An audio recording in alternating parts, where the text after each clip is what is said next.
मन्नत के हाथों में अब है ऐश्वर्या की किस्मत की डोर।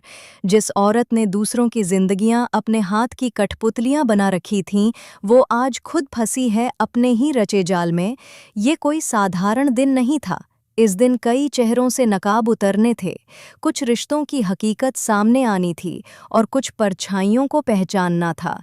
ऐश्वर्या पहुंची थी सुनसान गोदाम में, हाथ में ब्रीफकेस, आंखों में डर और होठों पर झूठ का पर्दा।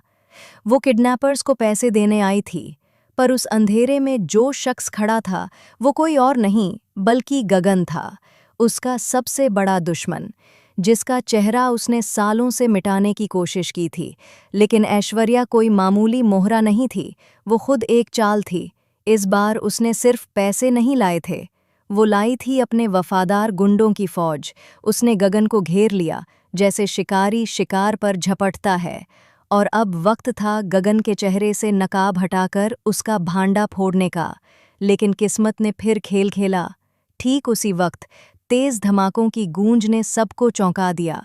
चारों तरफ अफरा तफरी मच गई, लोग जान बचाकर भागने लगे। और इसी अफरा तफरी में वहां पहुंची एक और परछाई, मन्नत, चेहरे पर नकाब लेकिन इरादों में तूफान। उसने ऐश्वर्या को चोर कहकर सबके सामने लाकर खड़ा कर दिया। ये रही असली गुनहगार। मन्नत की आवाज में जो तेजी थी, उसने पूरे माहौल को जड़ से हिला दिया। लोगों ने ऐश्वर्या को चारों तरफ से घेर लिया। वहीं गगन और मन्नत चुपचाप उस भीड़ में से निकल गए, क्योंकि उनकी लड़ाई अभी खत्म नहीं हुई थी, वो तो बस शुरू हुई थी। अब ऐश्वर्या अकेली खड़ी थी, लोगों की शक भरी निगाहों के सामने, लेकिन उसने हार नहीं मानी। वो बोली, नहीं, मुझे किडनैप नहीं किया गया था, मुझे ब्लैकमेल किया जा रहा था। मैं यहाँ अपने सम्मान, अपने नाम, अपने अस्तित्व को बचाने आई थी। मैंने अपने साथ लोग लाए थे ताकि इन ब्लैकमेलर्स को रंगे हाथों पकड़ सकूं। मुझे अपनी बेटी की शादी में जाना था, लेकिन पहले मैं अपने दामन से ये धब्बा मिटाना चाहती थी। उसकी आंखों में आंसू थे या मक्कारी, ये कोई नहीं समझ पाया। पर कहानी यहीं नहीं रुकी।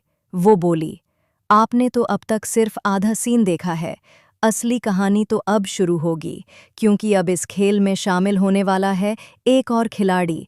और मन्नत की आंखों में अब आंसू नहीं थे, बल्कि आग थी। वो आग जिसने उसकी मासूमियत को राख बना दिया, जिसने उसे एक ऐसी लड़ाई में झोंक दिया जहां उसे अपनों से ही दो दो हाथ करने थे। मन्नत बोली, अब जो होगा वो सच्चाई तय करेगी। अब मैं सिर्फ एक बेटी नहीं, एक इंसान हूं जो अपने अतीत की उन अधूरी परछाइयों से लड़ने निकली है, जिन्होंने मेरी माँ को एक औरत से राक्षस बना दिया। एक ऐसी माँ जिसने प्यार की जगह राजनीति की, जिसने झूठ से सच को दबा दिया और जिसने मेरी मासूमियत को मोहरे की तरह इस्तेमाल किया। उसकी आवाज में दर्द था, लेकिन अब डर नहीं था। उधर ऐश्वर्या भी थमने वाली नहीं थी। उसने अपने कमरे की खिड़की से दूर आसमान की तरफ देखते हुए कहा, अब बहुत हो गया। मैंने हर जंग जीती है, हर दुश्मन को मिटाया है, लेकिन आज मेरी अपनी बेटी मेरे सामने खड़ी है, तो मैं भी पीछे नहीं हटूंगी। अगर उसे सिखाना है सच का मतलब, तो मैं अपने हर गुनाह का पर्दा उठाने के लिए भी तैयार हूं। लेकिन उसे तोड़ कर रख दूंगी। उसे ऐसा सबक सिखाऊंगी कि दोबारा मेरी आंखों में आंखें डालने से पहले 100 बार सोचे। अब ये सिर्फ माँ बेटी की लड़ाई नहीं रह गई, अब ये न्याय और अन्याय की जंग बन गई थी। रिश्ते उलझने लगे हैं, कुछ पुराने घाव फिर से हरे हो गए हैं, और कई मासूम जिंदगियां इस टकराव की चपेट में आने को तैयार हैं। और उस सब के बीच शादी की तैयारियां चल रही हैं। वो शादी जिसे लेकर मन्नत ने सपने सजाए थे, वो मेहंदी, वो हल्दी, वो मंडप, जो हर लड़की के लिए उसका ख्वाब होता है।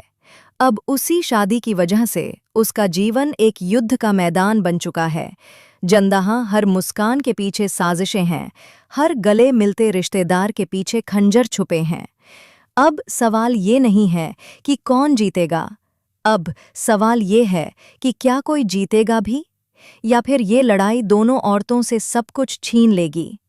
मन्नत क्या अपने ख्वाब की कीमत अपनी पहचान देकर चुकाएगी, या ऐश्वर्या अपनी सत्ता, अपना नाम, सब कुछ खोकर भी अपने अतीत को दफनाने में नाकाम रहेगी? क्योंकि जब दो औरतें एक दूसरे से नहीं बल्कि सच से टकराती हैं तो सिर्फ रिश्ते नहीं टूटते, पूरे खानदान की बुनियादें हिल जाती हैं। और वहीं से शुरू होती है एक और कहानी, एक और राज, एक और बदला जिसका अंजाम कोई नहीं जानता। मुंबई से शीतल कावा के साथ ये थी एक खास रिपोर्ट, जहां पर्दे के पीछे की असल तस्वीर सामने लाना ही हमारा काम है। हम तो 24/7 खोलते हैं आपके लिए एंटरटेनमेंट की छतरी, जहां हर सीन के पीछे छुपे हैं कई अनकहे जज्बात। अगर आपको ये वीडियो पसंद आया हो तो हमें लाइक करें, नीचे कमेंट में बताएं कि आप किसके साथ हैं, मन्नत या ऐश्वर्या। अगर आप ऐसे ही और धमाकेदार ट्विस्ट्स, इमोशनल टकराव और रोंगटे खड़े कर देने वाली कहानियों का हिस्सा बनना चाहते हैं तो हमारे चैनल को अभी सब्सक्राइब करें। अगर आप ये वीडियो फेसबुक पर देख रहे हैं तो हमारे पेज सास बहू और बेटियां को फॉलो करना न भूलें, क्योंकि नाम तो सुना ही होगा। यहाँ हर कहानी सिर्फ कहानी नहीं होती, बल्कि हर रिश्ते की कीमत होती है। सिर्फ के मुझे एक ही खास है, विस कहानी की कीमत फीड सामने जानतराती हैं।